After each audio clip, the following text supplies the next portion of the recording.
Salve, gente, muito obrigado mais uma vez por estarem aqui no nosso canal No Contexto. Vou começar com a imagem deste piano. Agora vou mostrar essa língua diferentona. Antapuk e Panemon, Historio de la Universala Lingvo Volapuko. E esse jornal de 1890? Agora eu te pergunto, o que um piano, o que uma língua estranha e um jornal de 1890 tem a ver com o autor do hino de Santa Catarina, o José Brasilício de Souza, hein? É exatamente isso que você vai ver hoje no nosso canal No Contexto. Mas antes, se inscreva no canal. Se inscreveu? Agora vamos para um programa especial sobre o José Brasilício de Souza, o autor do hino de Santa Catarina, que é o tema do nosso programa de hoje. Olha só. José Brasilício de Souza foi autor do hino de Santa Catarina em 1892. Brasilício musicou o hino e seu amigo Eduardo Nunes Pires fez a letra. A música foi executada pela primeira vez em 4 de fevereiro de 1890, mas só foi oficializada em 21 de abril de 1892.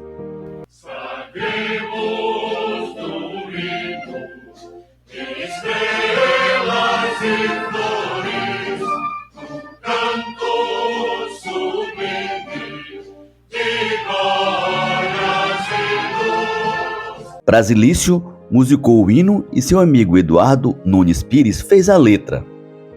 A música foi executada pela primeira vez em 4 de fevereiro de 1890, mas só foi oficializada em 21 de abril de 1892.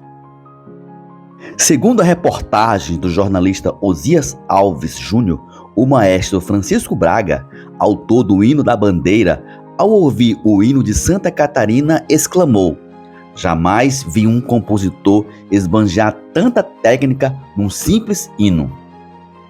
José Brasilício nasceu em 9 de janeiro de 1854, em Goiânia, Pernambuco, onde o pai, catarinense e militar, havia se transferido.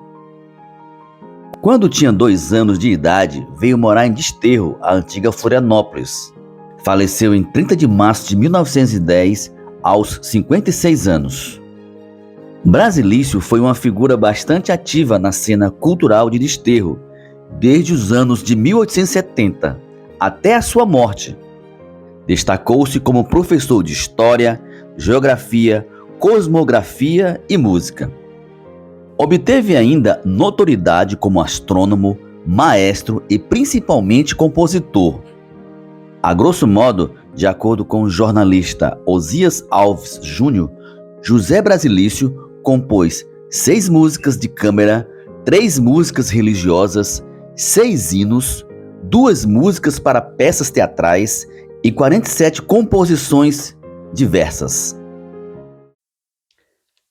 Então, gente, vocês perceberam aí que o José Brasilício de Souza, o autor do hino de Santa Catarina, ele não era apenas músico, ele tinha conhecimento em história, geografia e cosmografia.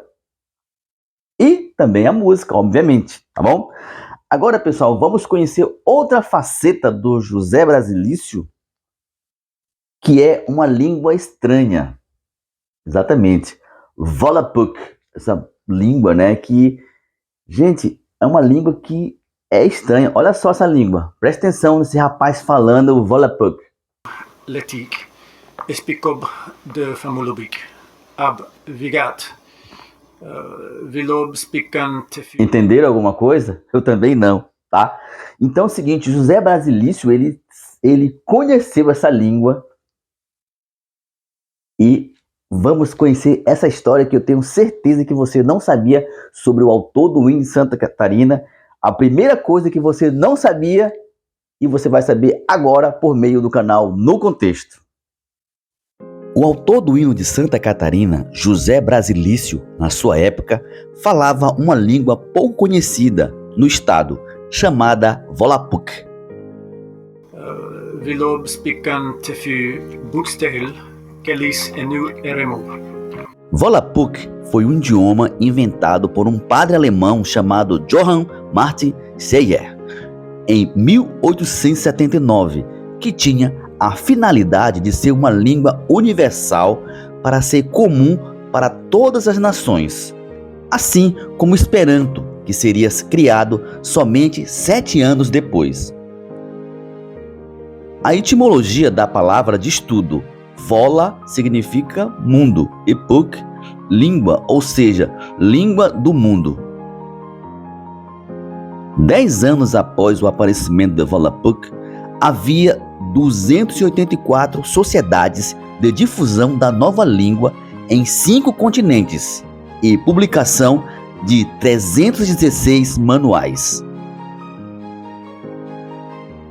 Em novembro de 1887, o autor do hino de Santa Catarina viu uma gramática de Volapük na casa de um amigo em Desterro, apaixonando-se pelo idioma.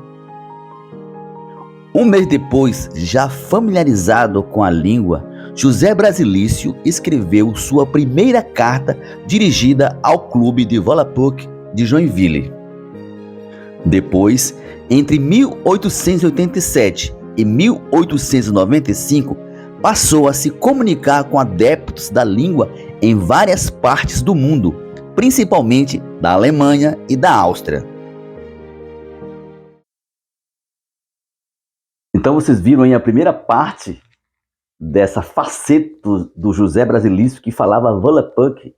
Gente, na época de Desterro, no século passado, só tinha 3 pessoas que falavam Volapük em Desterro, na antiga Florianópolis. E você vai saber quem era, como era esse processo na época do José Brasilício de tentar expandir o Volapük aqui no Desterro para ser uma língua universal. Vocês viram aí que a ideia do Volapük era para ser uma língua universal, que depois foi criado o Esperanto. A ideia era que tivesse uma língua universal ao mundo. Mas só que o Volapük ele não deu certo porque ele tinha muitas regras. Se eu não me engano, só por uma questão, tinha mais de 500 regras, só por uma questãozinha mais simples. Então, vamos ver essa parte aí que o José Brasilício teve toda a dificuldade de implantar o Volapük em Desterro e ele vai desabafar com algumas pessoas sobre essa dificuldade. Acompanhe comigo aí. Na antiga Desterro, o movimento da língua volapukista resumia a José Brasilício, seu amigo Eduardo Pires e mais 3 adeptos e só. Apesar de Eduardo Pires ter aberto um curso do idioma, a língua não vingou na comunidade. Em 5 de agosto de 1895, José Brasilício desabafou a um professor universitário da Áustria, Ludwig Zapponi. Ele disse: "Os homens aqui em Desterro estudam pouco, por isto é muito difícil fundar aqui um clube Volapük." Antes, em 12 de abril de 1889, já havia desabafado com Ludwig von Lasberg, diretor do Volapük em Joinville. Os moradores de Desterro se admiram muito do nosso apego aos estudos. Aplaudem-nos muito, mas não demonstram a intenção de imitarmos, ao menos. Avaliam que semelhante trabalho é superior às suas forças, e de fato, muitos não erram, porque a indolência os estreita completamente. Em 1895, José Brasilício abandonou Volapük, depois que um congresso em 1889 em Paris propôs mudanças drásticas na língua.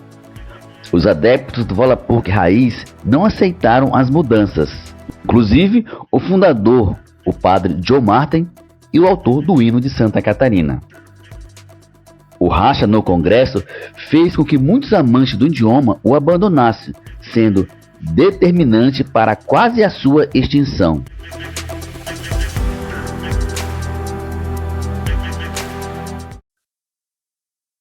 Então, viram aí a faceta do Volapük, aí do José Brasilício. Pessoal, é o seguinte, eu tô com um jornal aqui, ó, na verdade é uma cópia do Jornal do Comércio, tá? Jornal do Comércio. Olha só, esse jornal é histórico. Por que ele é histórico? Vou falar aqui para vocês aqui, ó.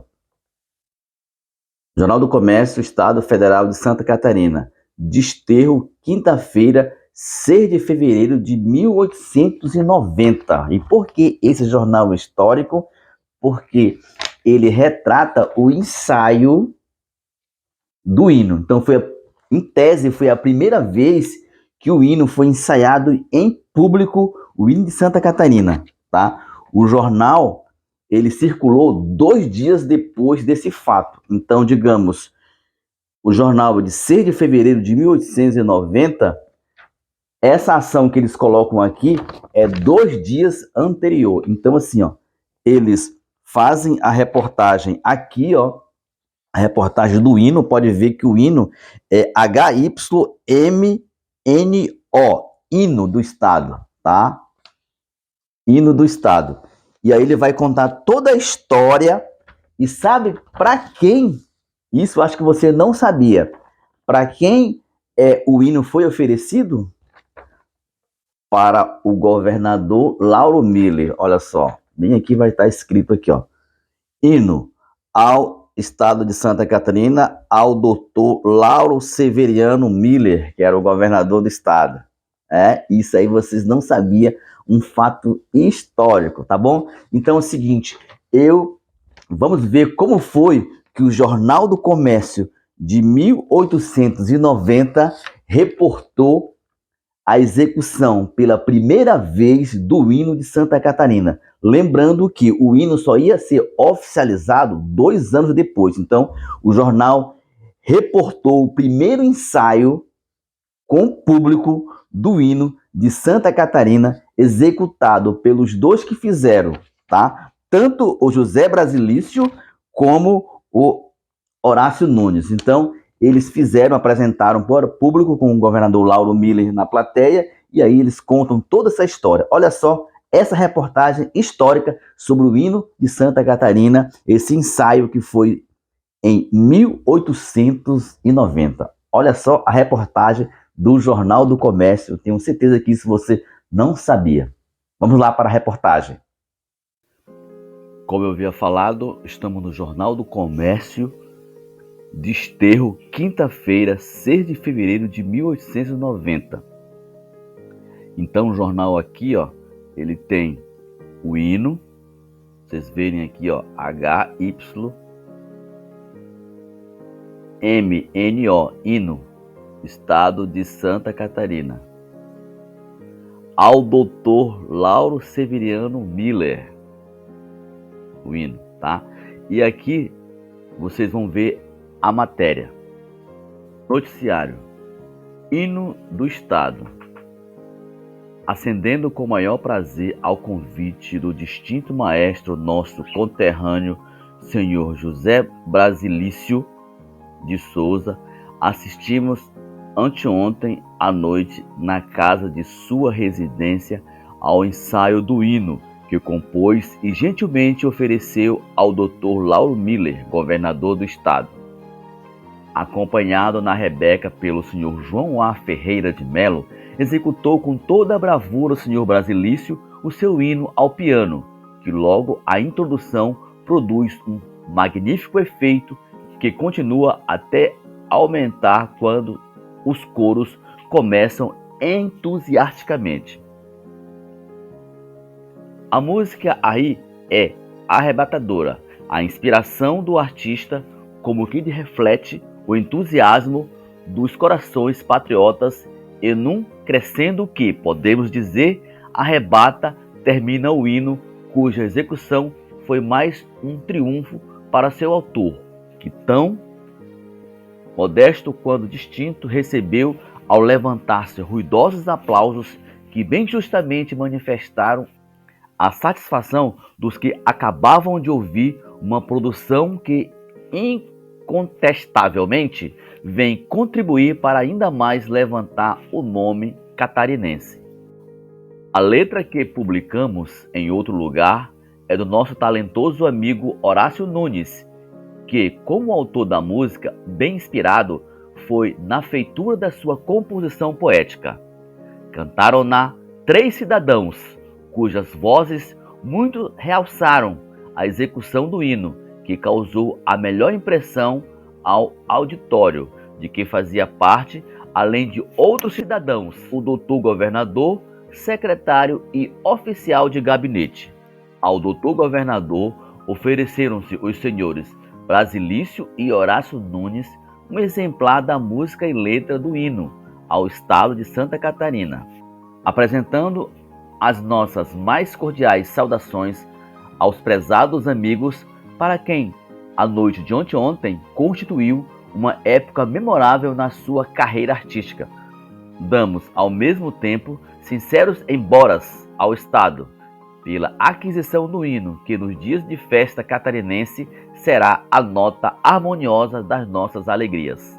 Ao lado da página, o jornal publica o hino. Sabemos do hino de estrelas e flores, um canto sublime de glórias e luz. Agora que vocês viram aí a reportagem do Jornal do Comércio de 1890, vamos saltar para o mesmo jornal, só que em 1892, ou seja, 2 anos depois daquele ensaio, correto? Então, em 1892, o jornal publicava o decreto que oficializava o hino de Santa Catarina. Jornal do Comércio, Estado Federal de Santa Catarina, Desterro, quarta-feira, 27 de abril de 1892. Página 2. Decreto número 132, de 21 de abril de 1892. O tenente Manuel Joaquim Machado, governador provisório do estado de Santa Catarina, decreta. Artigo 1. É adotado sob o título de Hino de Estado de Santa Catarina a composição musical do maestro José Basilício de Souza, baseada na poesia do cidadão Horácio Nunes. Artigo 2º. A composição musical e a poesia que se refere ao artigo antecedente vão anexa ao presente decreto, dado no Palácio do Governo do Estado de Santa Catarina aos 21 dias do mês de abril de 1892, Quarto da República, assinado Tenente Manuel Joaquim Machado.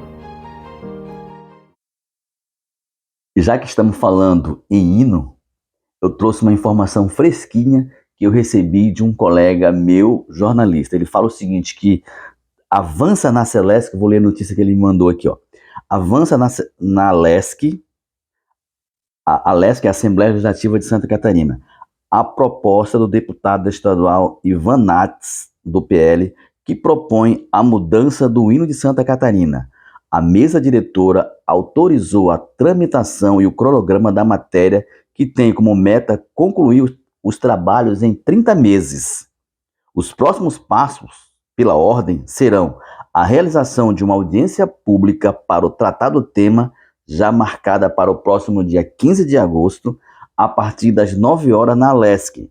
Também será instalada uma comissão especial de trabalho e, após a comunicação oficial ao Tribunal de Justiça e o Tribunal Regional Eleitoral e Fundação Catarinense de Cultura sobre a possibilidade de realização da consulta pública via plebiscito convencional ou eletrônico.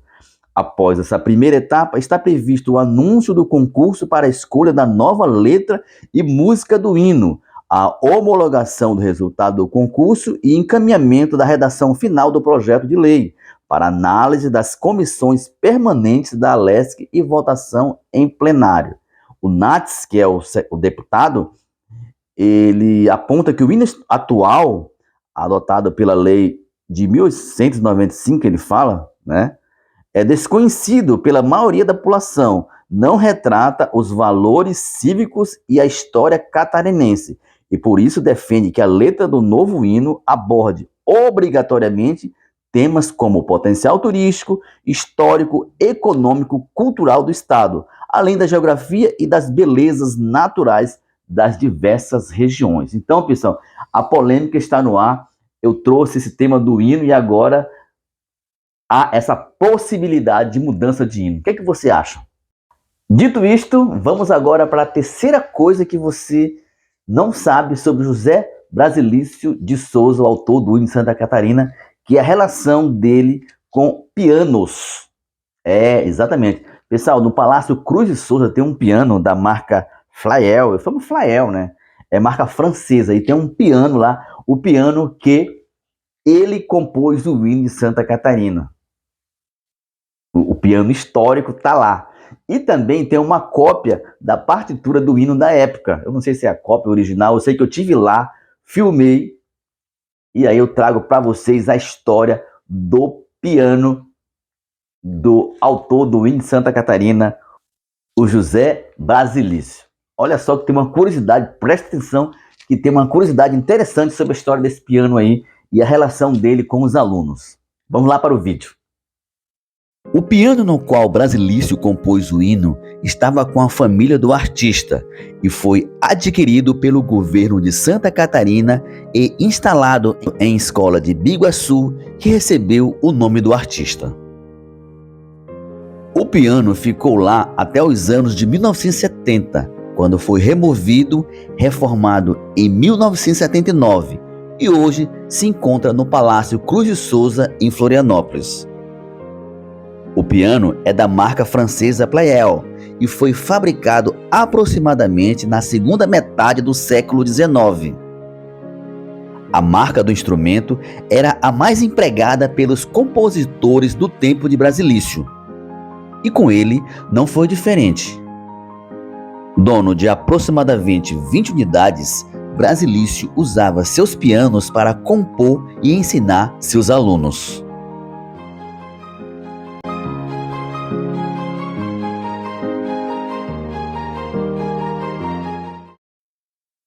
Então, vimos a história do piano do José Brasilício. E muitas dessas informações eu tenho certeza que você não sabia, mas o canal No Contexto, que é um canal que traz a memória histórica dessa cidade, trouxe para você. E eu fiquei realmente pasmo por saber que ele tinha até 20 pianos dessa natureza para ensinar essa arte para os seus alunos, tá bom? Então, com essas informações, espero que vocês tenham gostado desse programa. Eu também gostei muito, porque era uma coisa que eu não sabia sobre o autor do hino de Santa Catarina. Espero que vocês tenham gostado. Pessoal, muito obrigado pela participação de vocês. Se inscrevam no canal, compartilhe esse vídeo com os amigos, porque você está fortalecendo o nosso trabalho, tá bom? Então é isso. Com essas informações do nosso autor do hino de Santa Catarina, eu me despeço desejando a todos uma ótima semana para vocês. Muito obrigado, pessoal. Valeu. E eu aqui com Jornal do Comércio 1890, que traz o hino de Santa Catarina. Tchau, pessoal. Valeu.